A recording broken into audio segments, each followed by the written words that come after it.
What is going on, everybody? Welcome back to TPA. And today we're going to be doing another unboxing. We're going to take a little break from the classic review unboxing. We did one, which was the Allegiant, which came out on Monday. I'm actually recording this on Monday before the Allegiant comes out.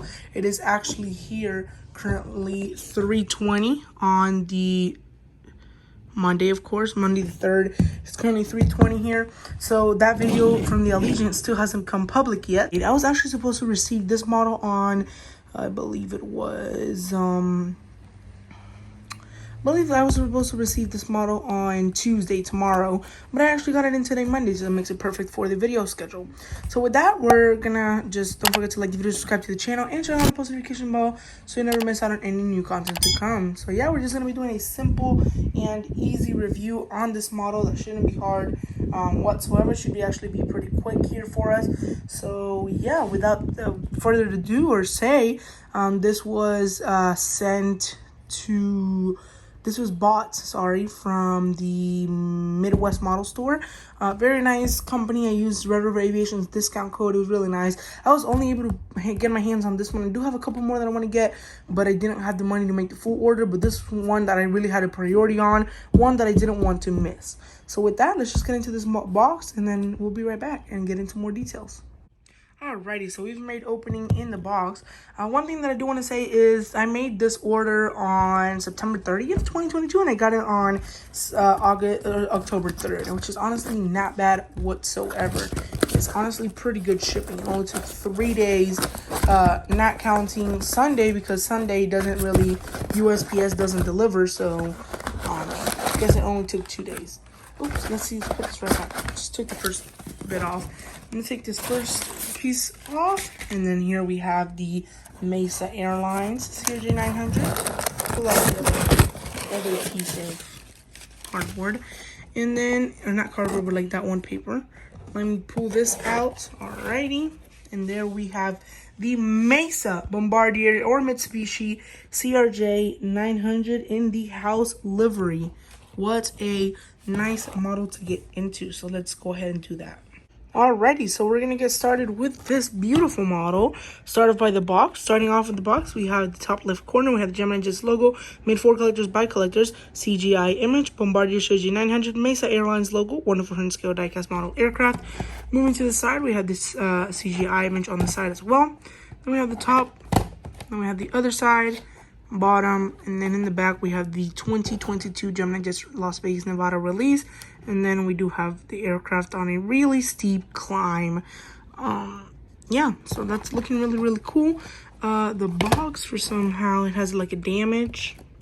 Just take a look at the model in there. Looking very nice. Super excited for it. And then you can pause and read there if you would like. Technically, you guys might be asking, why did you get this model? Well, basically, the last CRJ-900 that was released for American, which was the first CRJ-900 for American released, was a really popular release, and that one was a PSA model. We never had a Mesa model, but this release would technically make up for American CRJ-900, as most of all of the Americans CRJ-900 for Mesa are getting painted into this livery. I believe it is a more grayish livery, but this white one will still remain. So information for all of you guys, I've already found this information out, so bringing it here on YouTube.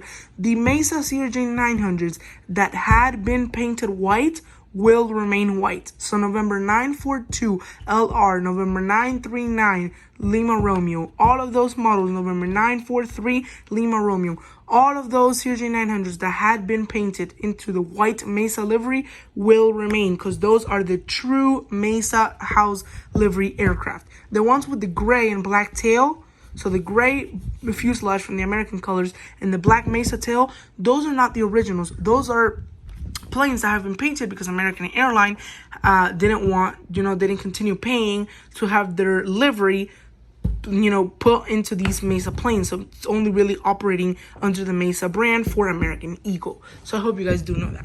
But with that, we can get into this review, which I'm really excited for. First Mesa CRJ-900 that we could say, besides this. So he will take a break now. Let's go ahead and take a look in it. First CRJ-900 with the new mold, because the two CRJ-900s I have were the old mold. So yeah, let's pull it up. Wow, it is looking really nice. Wow, looking extremely realistic. I mean, this is, besides the really big antennas, very quick little look at it before we do get into the more proper review. Yeah, this is definitely a model everybody must have in their collection, as I should say. But yeah, let's get into this review. Alrighty, and here we have this gorgeous Mesa CRJ-900 November 942 Lima Romeo in front of us for a gorgeous review. So let's get started. Starting off over here at the nose cone, we have the nose cone. Wait, let me get the model closer. We have the nose cone, cockpit windows, 942 written down there, front landing gear. Then down here we have operated by Mesa Incorporation. Then we have the L1 door, as well as the antenna over here. We have two of the two cargo compartments at the front, from typical from the CRJ-900. Then here we have the second antenna along with the fire signs up there, I guess. I don't know. Here we have the emergency exits along with the emergency exit arrows to guide people off the aircraft. Here we have the underbelly with the properly, you know, like proper, how to say this correctly, in a easy to understand term, with the properly, I would say, distanced landing gear. Then we have, sorry about that, here we have the winglet actually painted, unlike the American CRJ-900. Then we have November 942 Lima Romeo.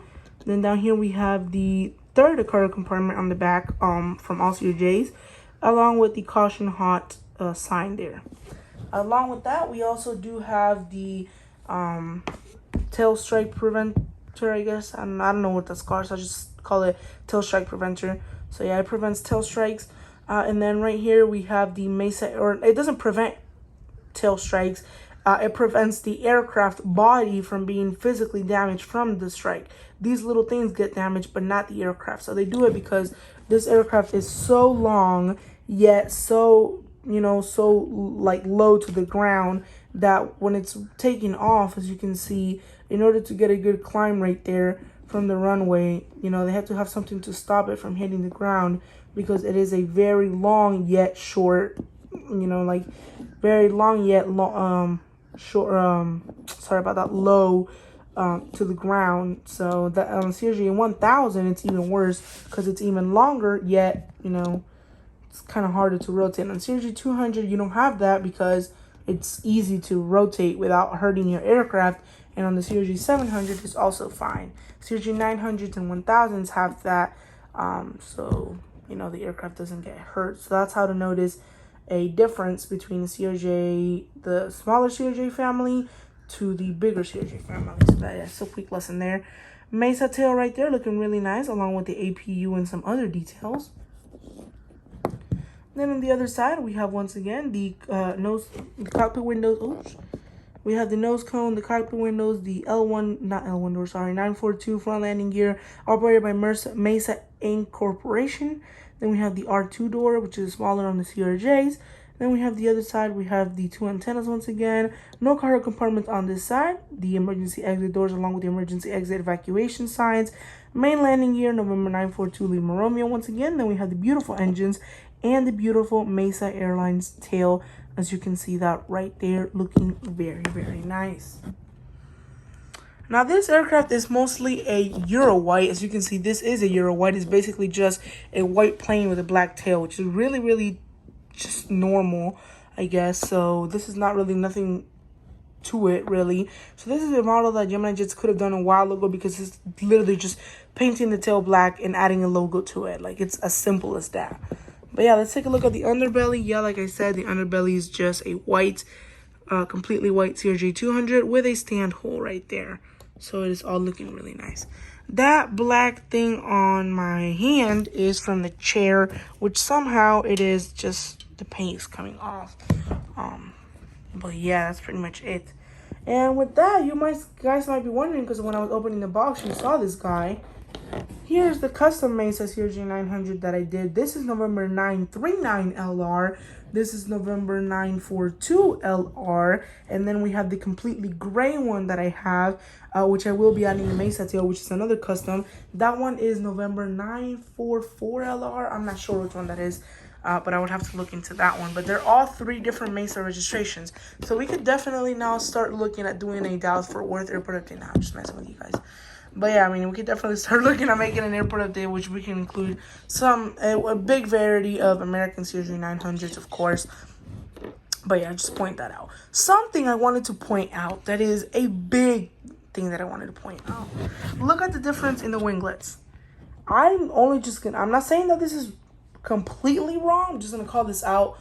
The type of winglets that is on this CRJ-900 from Gemini Jets, it's not correct. Because most of the CRJ-900s, especially the ones in the house colors, for Mesa have this winglet, which is more of like a slanted up winglet instead of slanted to the side. But honestly, that does not bring down the realism for the model at all. Honestly, the November 942 LR might be like this, and November 939 LR might be like this. There just might be a difference in the type of CRJ-900 model. But yeah, that's something I did want to point out. Maybe November 942 LR is actually the way that Gemini Jets did it, because it's a very interesting registration for them to choose. So if they chose it, is because they knew that they could accurately represent it. So yeah, with that, thank you guys so much for watching this video. I really hope you guys did enjoy. If you guys did, please consider liking the video, subscribing to the channel, and turning on the post notification bell so you never miss on any new content to come. With that, my name is TPA AF Geek, and I'll see you guys in the next video as TPA AF Geek is signing off.